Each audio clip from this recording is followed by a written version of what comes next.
A Mohali boy and a boy who called Mohali his home, along with Ruturaj and Surya, have taken India past the finish line. We've won the first ODI. Welcome back to Cricbuzz Live. I'm Saiyami. I have DK and Zach with me. We'll quickly have a look at what happened in the match, and we'll have a look at the match summary.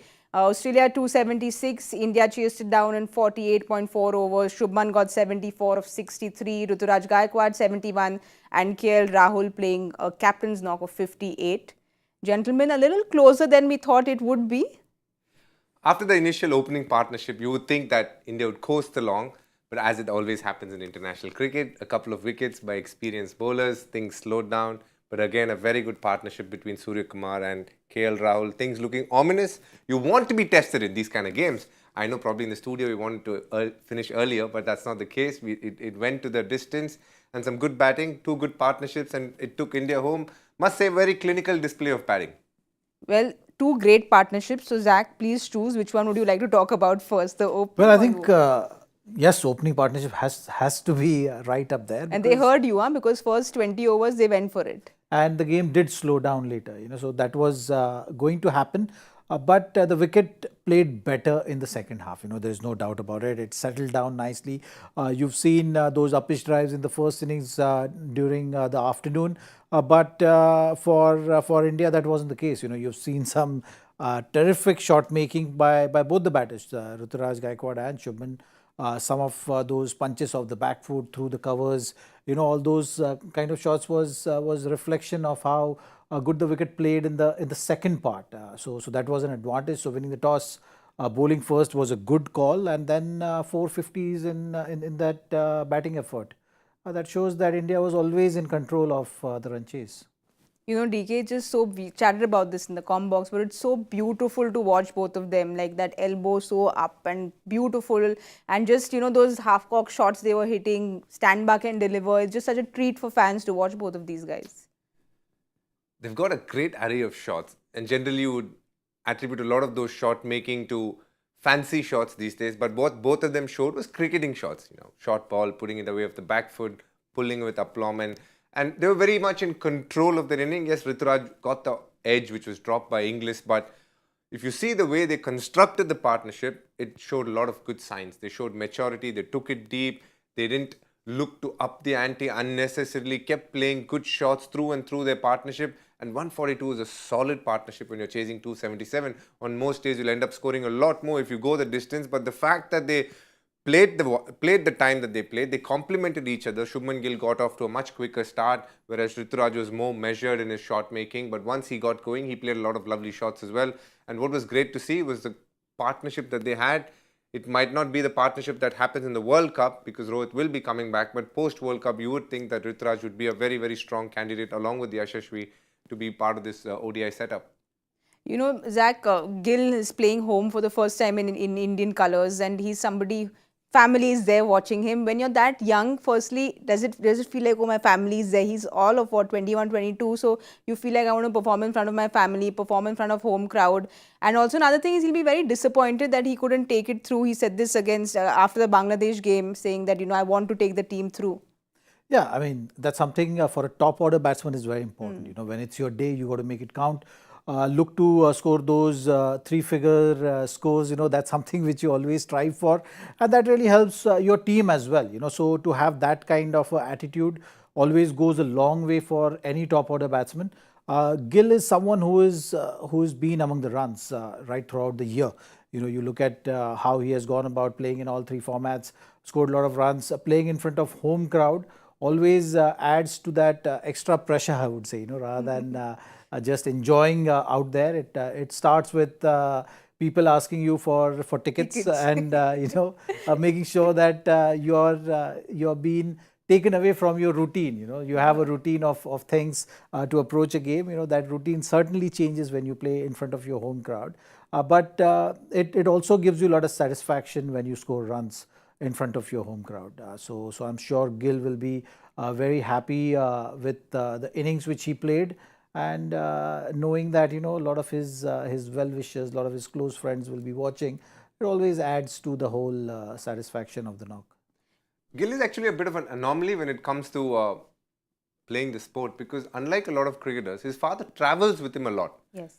He not only travels just for the home games, he travels like through the IPL. He'll be So he's answerable to his coach very and much. Yes. dad. His dad is a very keen observer of his batting, and a lot of his influence is seen on the way Gill bats. And he's somebody who's very well connected to his family. But you can say his biggest coach through and through. And if there's a common thread through his life and his batting, it's been his dad who's been a massive influence.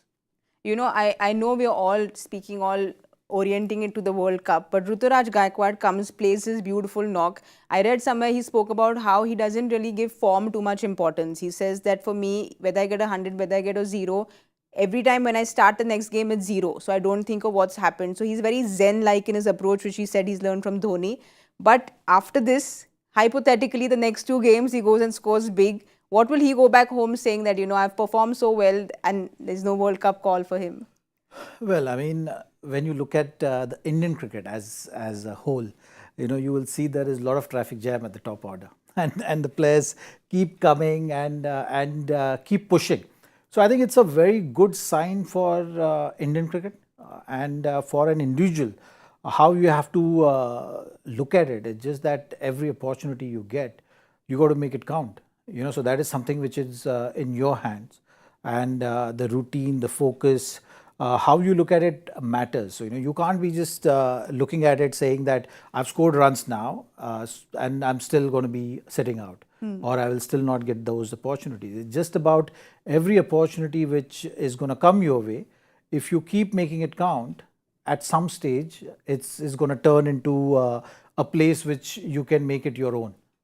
So that has been the case with everyone. And if you go in the past also, you have examples of actually players starting out of their position. You know, so you will usually have. You talk about Sachin also. You know, he's not started with where he should be.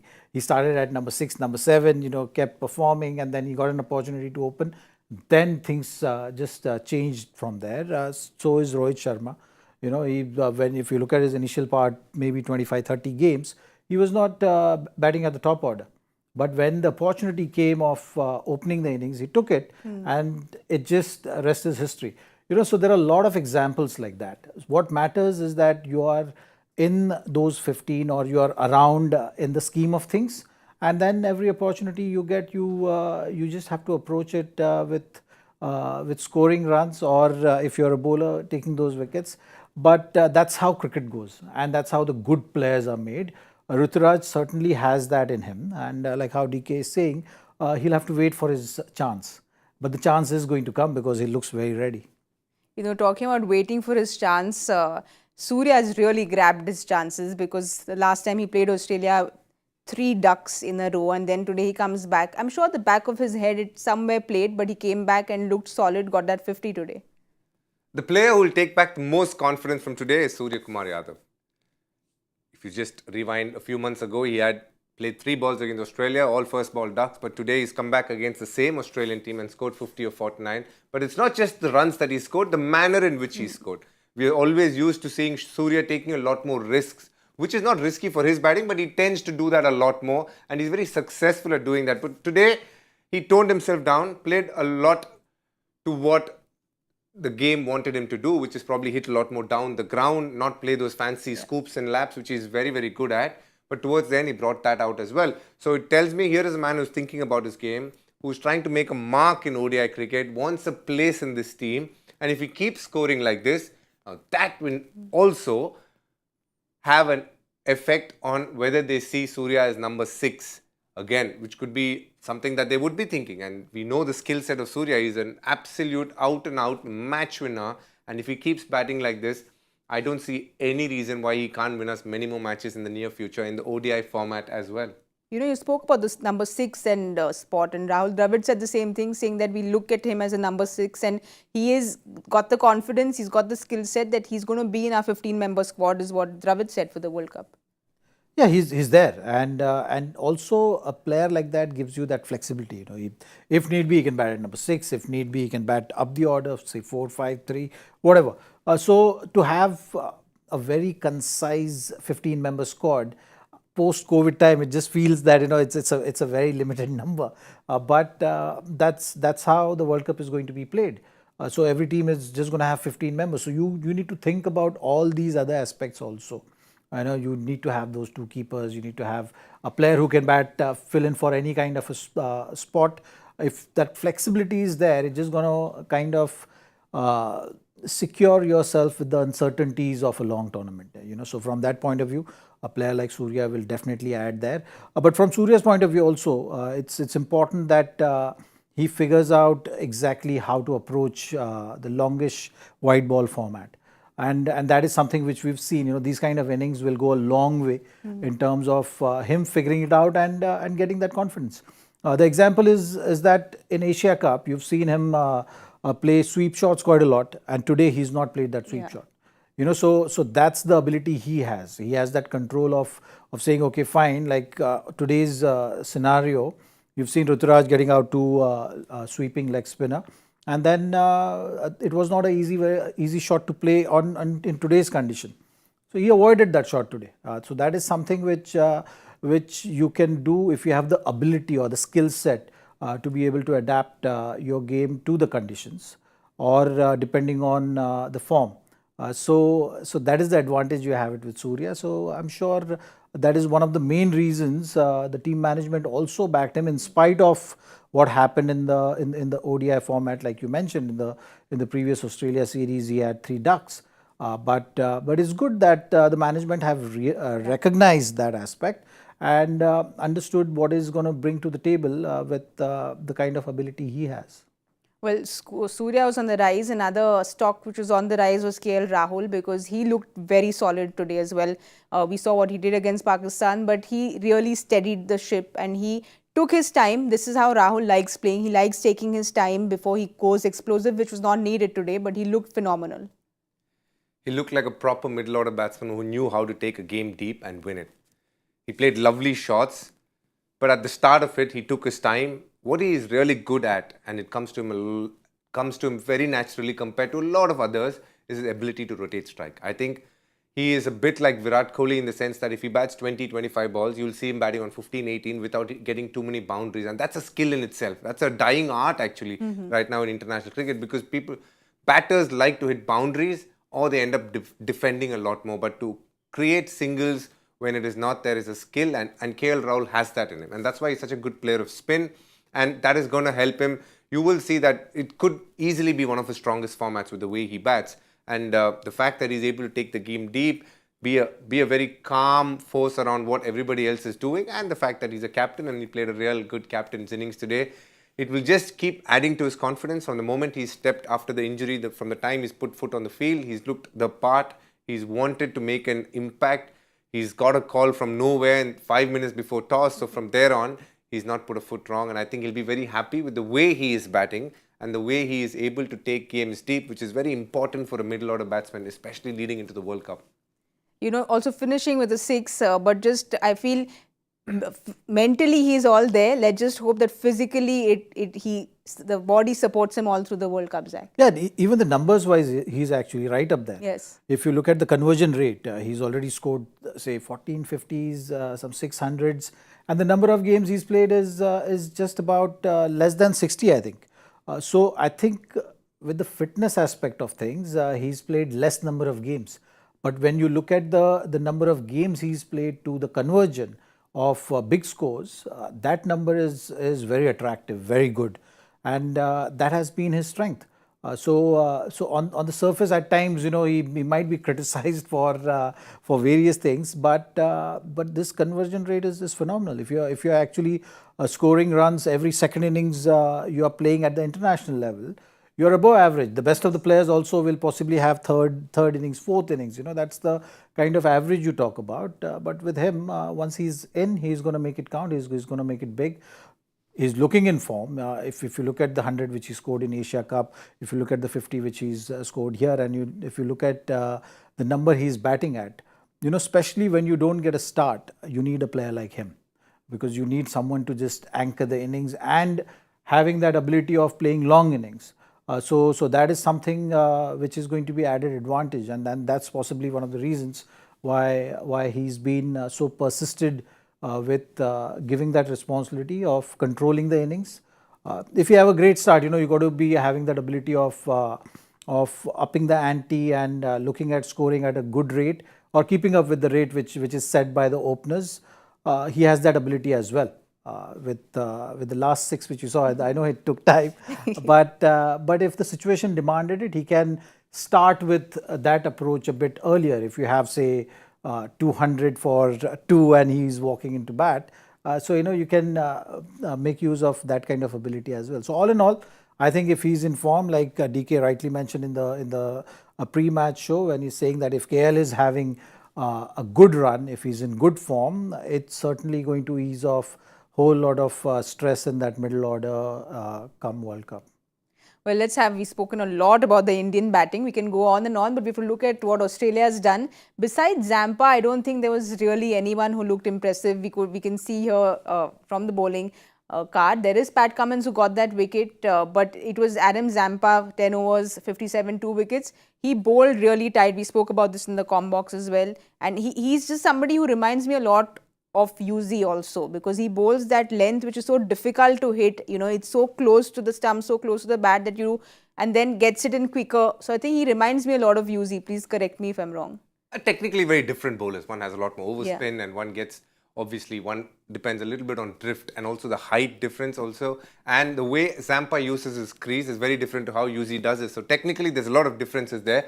But have to say the standout bowler by a distance was Adam Zampa. He looked very menacing. At times he was full, as we spoke about in the com box, but between all of that, he produced a lot of good deliveries and kept pressure on the Indian batters. He created opportunities. If he had held on to the catch of KL Rahul, God knows how this game could have gone. Also created opportunities, some tough chances, but he did create opportunities for Ishan Kishan, and all those catches were in many ways coming back straight to him, and he couldn't hold on to anyone. So he's had a really good day. What they would be worried about, I think Pat Cummins, who's coming back after some time playing an ODI, looked solid as well.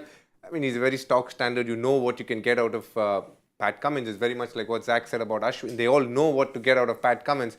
Their worry would be the other bowlers didn't exactly back them up. Matthew Short actually bowled pretty well, considering he bowled a lot to right-handers, very defensive with his bowling, but kept things tight, which was his role. But between Green, Abbott and Stoinis, they weren't able to create enough pressure on the Indian batters. Now that is something that they will look at, because the one thing that you won't get in Indian pitches is help so much of the surface. And the fact that they're playing with a white ball, it might not swing as much. So they need more skilled bowlers with a little bit more pace, which the Starks and the Hazelwoods would provide. But having said that, if this series they need to progress, they need to look at obviously infusing a little more pace into the attack, because we did see pace is an answer to stop batters. If not stop, at least have a chance of creating pressure, which in turn will get you the wickets as well. So that is an area they will look into. Zach, just a little bit more on Zampa, if we can elaborate, is, he's somebody who doesn't turn the ball too much. So why is it that he's so difficult to play, and today it wasn't a turning track at all? Well, I think the overspinner, what DK touched upon is the main reason. He keeps it very wicket to wicket, will not give batters a lot of room, and that has been his strength. He's not a big turner of the ball. He's going to be always coming at you. Maybe play around with a little bit of drift. That has been his strength. He's becoming better and better at just varying that pace. If you see maybe a year, 2 years back, he was just mostly bowling at one pace, looking to bowl quicker and quicker. But what I saw different today was he was varying his pace, and that was allowing him to fox the batsman with the length. The length which got Shubman out was basically too close to cut, but he did feel that there is enough on the ball for him to go on the back foot and look to cut that delivery.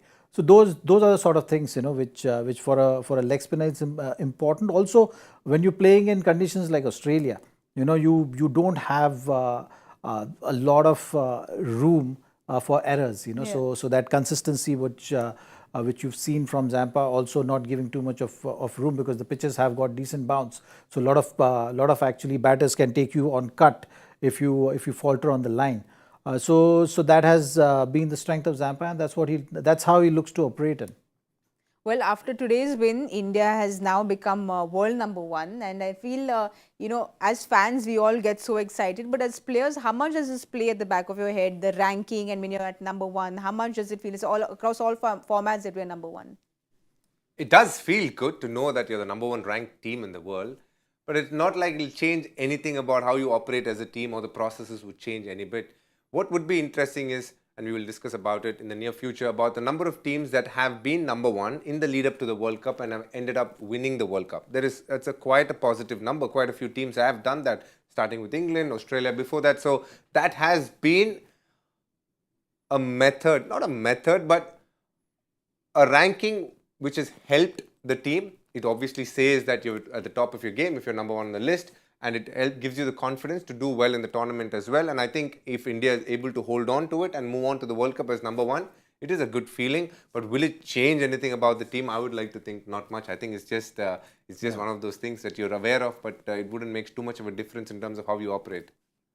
All right, it's time to look at the preview for the next game because India will be taking on Australia. Of course, on Sunday, this happens at Indore. Zach, you are a master of reading pitches, speaking about pitches. That's your mastery, and I love chatting with you about it. But Indore is going to be as flat as it gets, and with a little assist, to the spinners. Small ground, so that is something. The first thing which comes to my mind is Indore Stadium is not a very big outfield. So Mohali is relatively big. So that is something which raises that alarm right away. That if it's a good pitch to bat on, then you will see a very high scoring encounter, and the bowling will be tested. So keeping that in mind, looking at how Australia have gone on about doing their business with the ball in hand, I think they'll surely look at DK's version of it, of how he summed up the Australian bowling attack for today, the weakness in the bowling attack before the game started, and they'll have to rectify that. They'll have to maybe look at someone from the reserves, either Josh Hazlewood or Spencer Johnson, to find that answer, add that extra bit of pace. Because on smallish ground, on a good track, batters will feel that they have to take the bowlers on. So if you have the X factor in you with regard to pace or bounce, that can work in your favor. I think that's something which Australian team will look to change in the next one. DK, you think with the Stark and Glenn Maxwell, who should be available for the next game, do you think Australia will go in with a team closer to what they're going to play in the World Cup? Because we've started about the bowling and what the weakness was. Very much so. You have to say these two are very important players for them, and they will fit into the 11. Add Josh Hazlewood to the mix as well, and that'll be pretty much the 11 that they would be going with.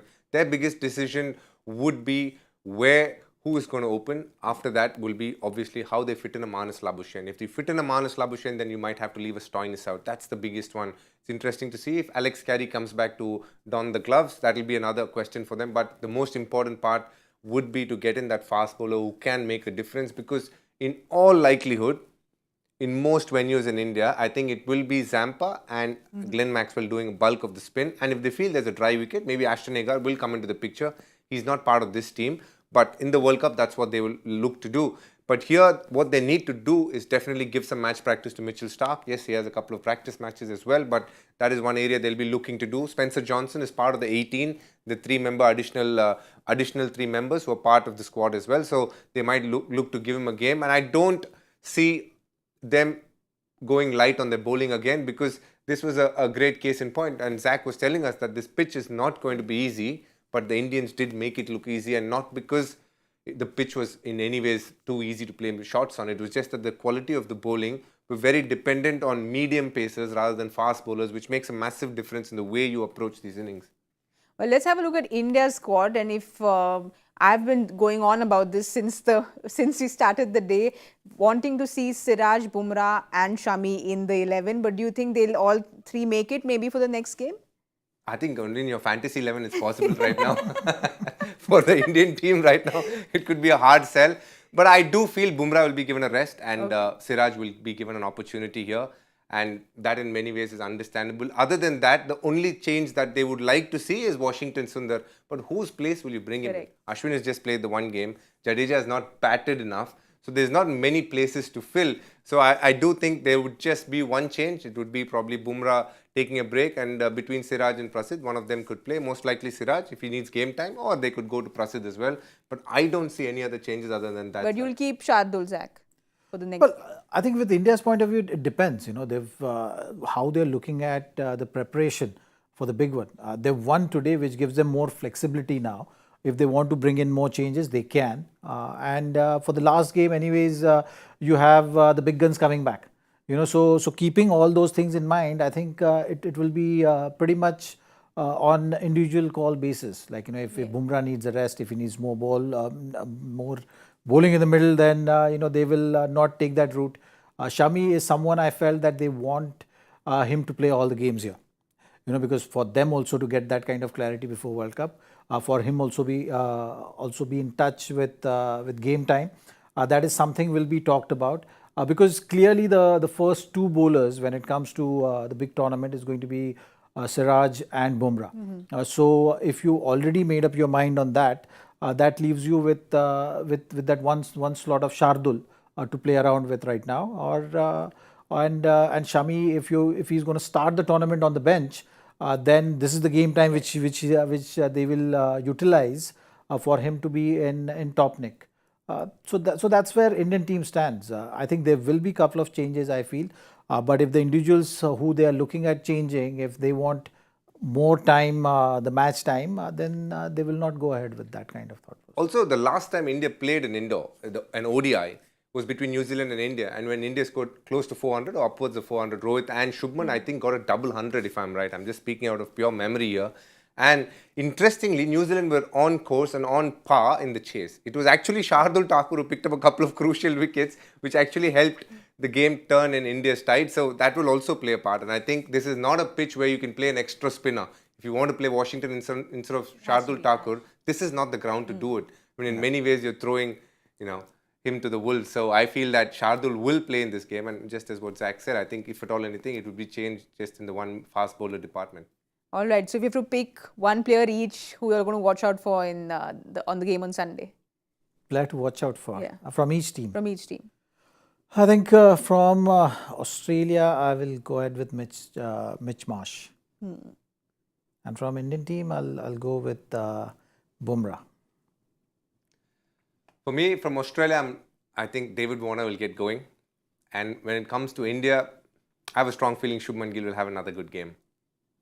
All right, we'll wait and watch, because even this we had kind of made into a prediction game during the IPL. So we'll wait and watch if any of your players are they come through in the next game. We need to go and now answer the question, which usually we have no answers to, but everyone in the audience comes up with a lot of answers. So let's look at the joy factor question of the day and see who's got the answer correct. This cricketer and his brother opened the batting on their ODI debuts in the same match, but for opposing teams, name both. There's the fact that Mitchell Marsh played, I thought it would be Marsh brothers, but they played for the same country, so I really don't know. Something to do with Australia and India, I'm sure. Joy always has something to do with the same teams He playing. tricked us this time. Has tricked he? us. It's a googly. Yeah? Yeah. What's the answer? Ed Joyce and Dominic Joyce for England and Ireland in 2006. But it's a little surprising because he always has some connection to what the game is, but well, he's bowled a googly. Yes. So he clearly knew about Mitchell Marsh and Sean Marsh. Let's have a look at who's got the answers, because I did get a few people tagging me with the correct answers. Rajat, the Rajat_RB has got the answer. Well done, Rajat. Congratulations.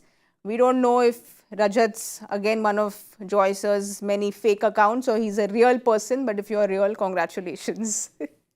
Because with Mr. Joy Bhattacharya, we keep joking about how he has a whole lot of Twitter accounts and he answers his own questions. That's what he does. But it was a lot of fun today. Thank you very much. You all both know I was a little nervous today because I've come back onto Cricbuzz after really long, but you all just made it very easy and it was lots of fun. So thank you so much. Am I going to be seeing you all both on Sunday? Of course. Yes. Lovely. Very much so. All three of us are going to be here on Sunday. So please join in, because it's always fun to listen in to your comments on Twitter and everywhere else on social media. Thank you for watching. Good night and goodbye.